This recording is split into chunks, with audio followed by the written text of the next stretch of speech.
Okay, this message was from a couple nights ago from the Prime Mother.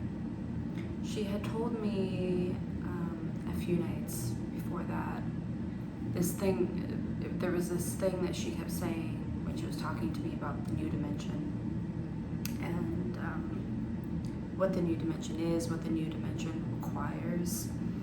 She said this thing, the new dimension is the reconciliation of mind and isness.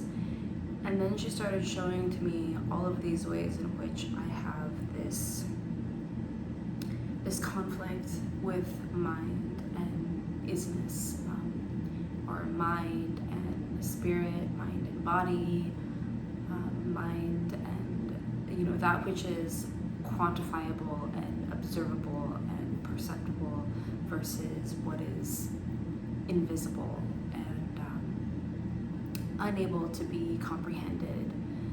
And she's saying you have to address this. This is maybe one of the primary misunderstandings of this time, and it correlates to the conflict between the masculine energy and the feminine energy.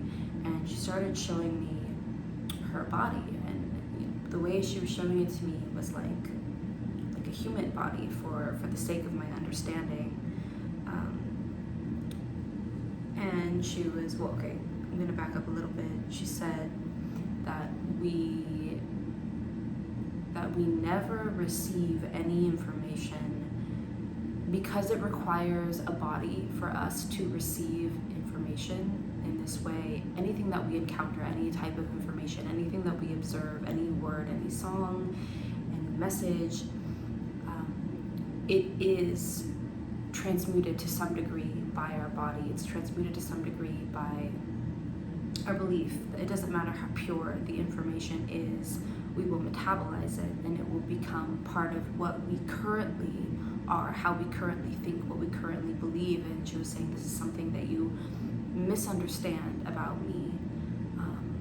I am not the feminine mind as opposed to the masculine. I am the masculine and the feminine embodied in perfect harmony. And I could feel this presence. I could feel her presence. And I mean, I'm still saying her because I experience her as this type of mother, this massive mother that has birthed all things, all life.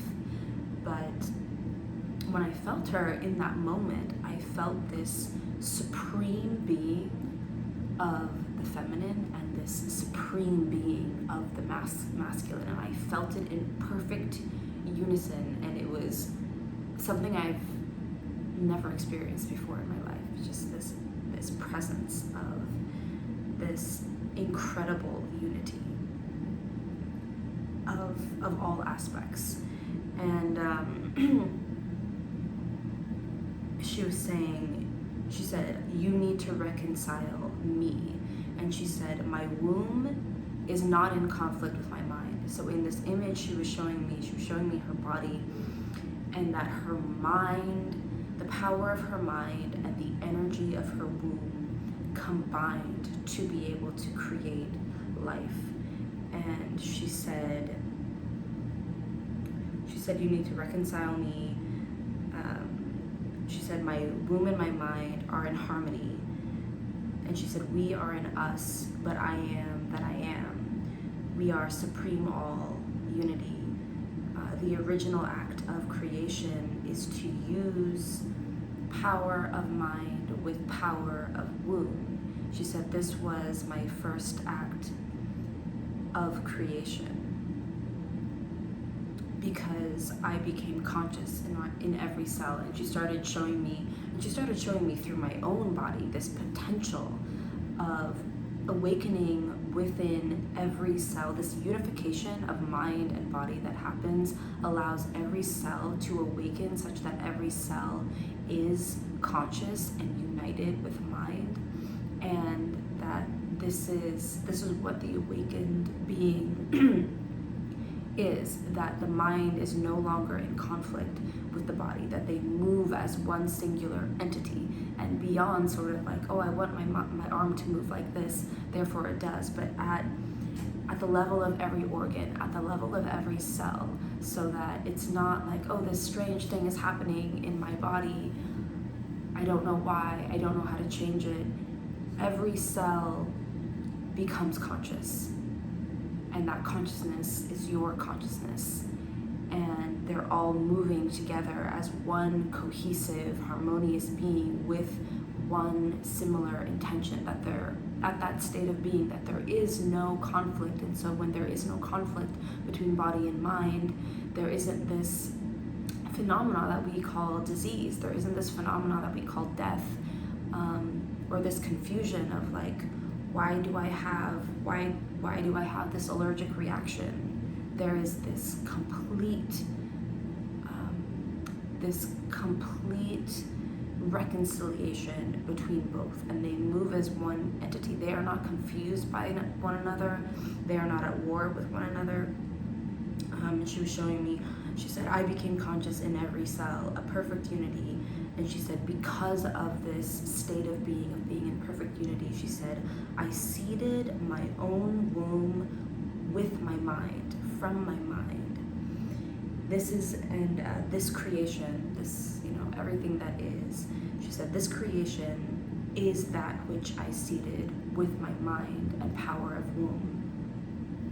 And she said, that is why all acts of creation are the power of mind with the womb space, and the womb space being this feminine energy, this other capacity. And it felt also, there was maybe some quality of it, of body and also of emotion.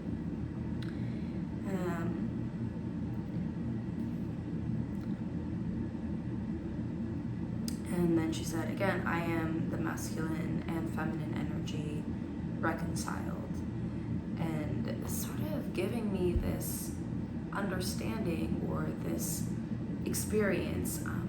So when she comes to me, and I mentioned this before, having her consciousness fill my body, it's then like I observe and experience life through her consciousness momentarily for these brief periods of time, and experiencing myself and experiencing the world around me through her consciousness. It's like I see the conflict and I see the disharmony and why everything is the way that it is, and that it is the way that it is with all of these distortions because of the result of this disharmony with the masculine and the feminine energy and the mind and the body, and this confusion that they are two things, and in fact they are one cohesive entity.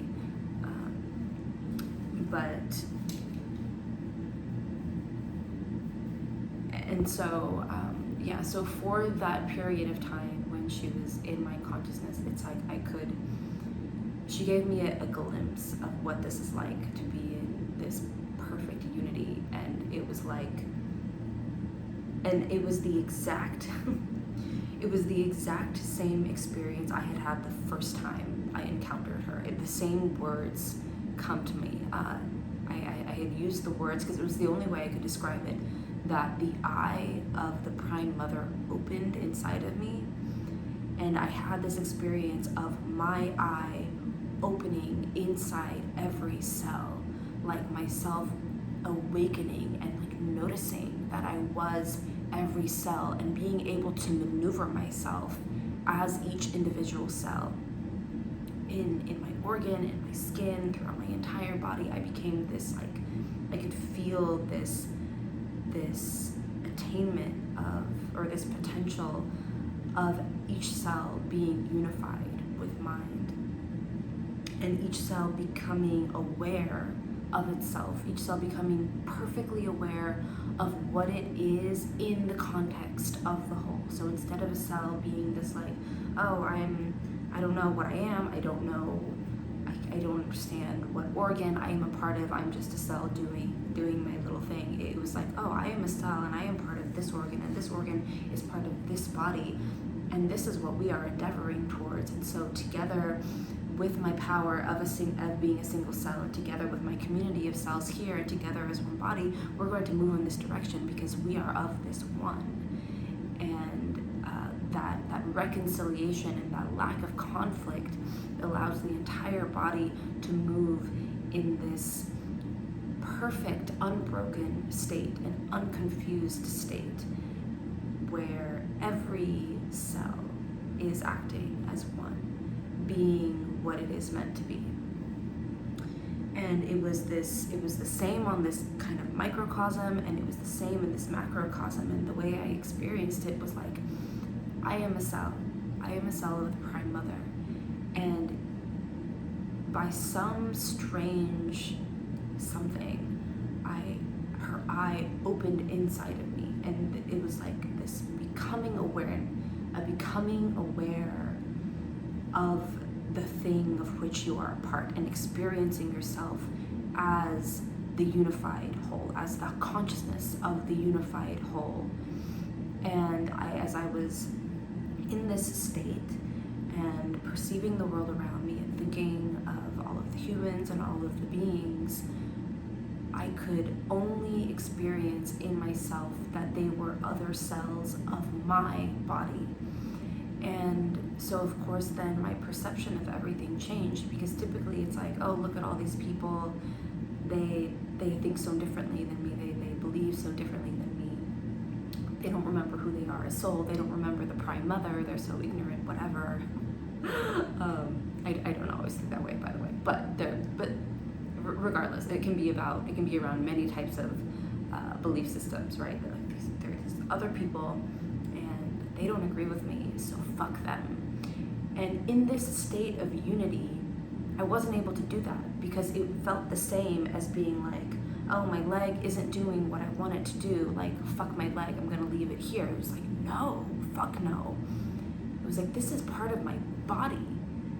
Everything here is part of my body. Everything here is part of the body of the Prime Mother. And I was experiencing creation and life and all beings through the consciousness of the Prime Mother. So it was like, how can I leave them behind? How can I not bring my leg with me? I was unable to experience life as this individual thing, doing my own little life, and whatever I'm doing, it doesn't matter what other people are doing, I'm gonna go where I'm going. It was like, literally, I was experiencing myself as an awakened cell in the womb of the mother, and perceiving all other beings and all other life and all other things as other cells. And I needed us all to be in unity together, otherwise we can't go anywhere. And that was the sensation that I had. She said this beautiful thing when she was showing me the image of her body and her mind and her womb collaborating to create. And she said, you are my dreams, this creation, like all that is, all that you experience, you are my dreams. And she was showing me a little bit more about how this human condition of polarity, and it's sort of a bit of a paradox, honoring the fact that there is polarity, that there are separate things, but that they are of one body. And she was saying this thing that I've held in myself, of this conflict between mind and body or spirit, and conflict between the masculine energy and the feminine energy. She says the human being, and I don't know why, I don't understand what kind of distortion has taken place with humans and for what purpose, but she was showing me, she was like, as information filtrates through your body, you provoke it to be in a state of war. It was this idea of that humans turn everything into war because they can't understand it as one body. So when I have been presented with the ideas, with the concepts of the masculine creative capacity and the female generative capacity, I instinctively pit them against each other. And she was like, my body is not at war with myself. My mind is not in conflict with my womb. We are in sync with one another. We are one perfect, harmonious entity. And she said, I am not confused, and Earth is not at war with the sun. And then she was telling me, she was encouraging me, seed your own womb with your mind. Awaken your mind in every organ, in every cell. Unify body with mind. Now each cell becomes a driver, and that driver is one continuous harmony, not in conflict, not ignorant to each other, and not one seeking to dominate the other. They are joined. Masculine and feminine energy made one is harmonious. It is to be achieved in the self. And maybe that this is, no, I'm not gonna say this. I was gonna say something about marriage, but I'm gonna let it go.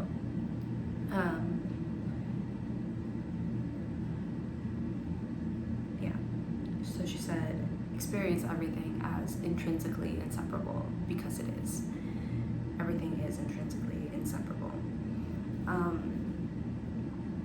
And there was something, that was most of that message. I wanted to add in a couple other things that had sort of dropped in at other times.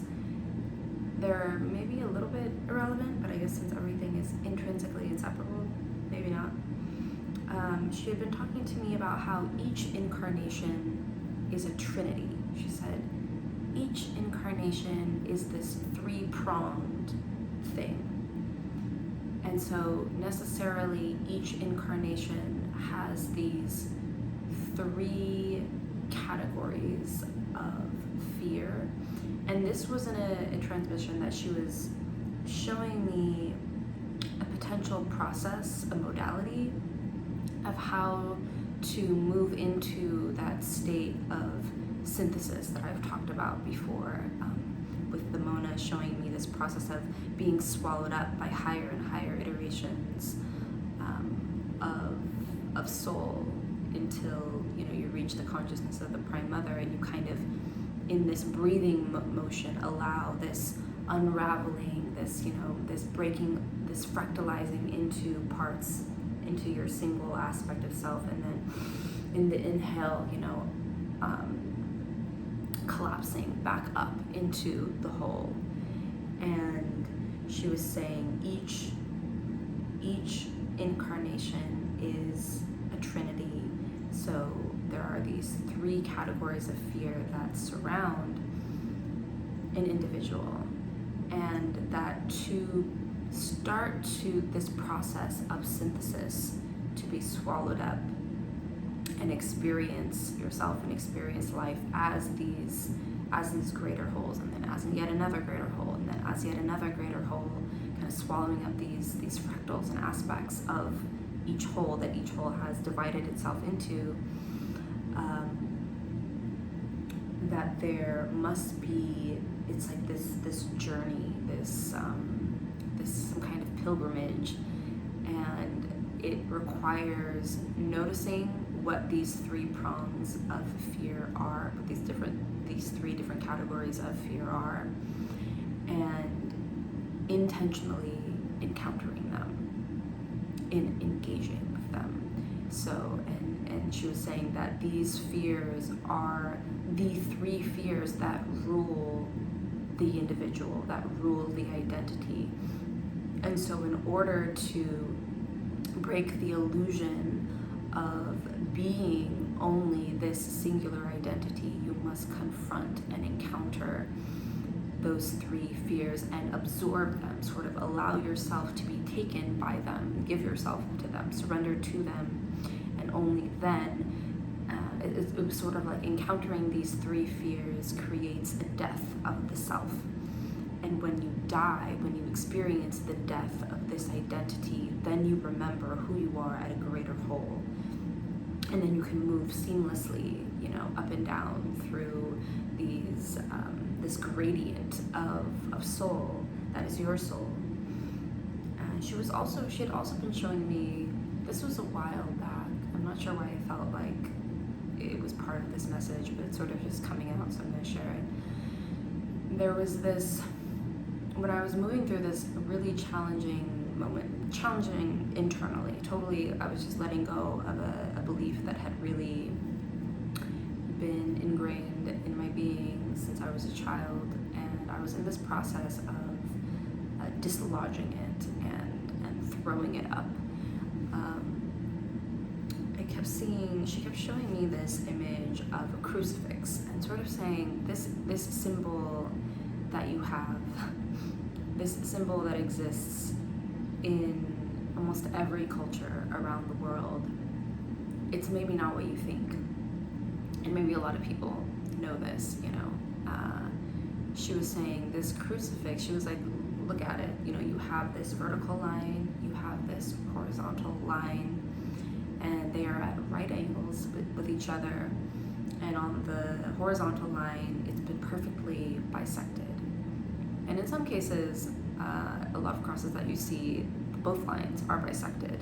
So typically in the Christian crucifix, you have the cross where the horizontal line is a little bit closer to the top. Maybe it's like at the top third or something. But she was really having me notice this bisection of these lines, and she was like, this is not a symbol of what you think it is. This symbol describes, narrates, articulates a state of being in a person. It's this perfect, upright posture of beingness where you are not in conflict with one way or the other way, with the masculine, with the feminine, with the mind, with spirit. You are at this perfect right angle at the bisection of the line. You have taken the quality of this middle point, and at this right angle you have unified all aspects of these polarities, the line being a polarity of some kind, and the extremes, the extremities of these lines containing the extremes of these different qualities. And to be the crucifix, to have attained the quality of the crucifix in your beingness, is to acquire that harmony. It's to acquire that perfect reconciliation of the qualities of the vertical line, sort of symbolizing this spiritual ladder. And the goal is not to be at the top, and the goal is not to be at the bottom. It's to take this perfect bisection, and with the horizontal plane being physical reality, it's to also take the perfect bisection of that line, and this right angle being a quality that illuminates something. And for those who I'm thinking of the Pythagorean theorem, and this quality that is or this thing that is illuminated when you have a right angle, and the information that is revealed to you when you have a right angle. And without the right angle, that clarity is completely lost. So if you have a right angle in a triangle, you know that the square on the hypotenuse is equal to the square on the sides. And if you don't have the right angle, that illumination is lost to you. You may, depending on what type of triangle it is, you may absolutely not know and never know what the relationship between the sides of the triangle is.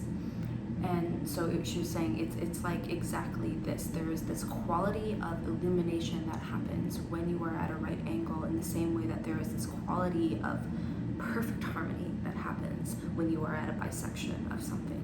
When you choose to take the bisection instead of leaning one way or leaning the other way, and embodying she's saying that's Christ consciousness. Christ consciousness is not, it's not this thing of this guy who was, you know, the Son of God and nobody else is, and who was you know, different in this unattainable way. It was an example. Christ consciousness is an example of a state of beingness that can be achieved, and that's what that beingness is, and it's represented by the crucifix. So yeah, okay, that's it for this one.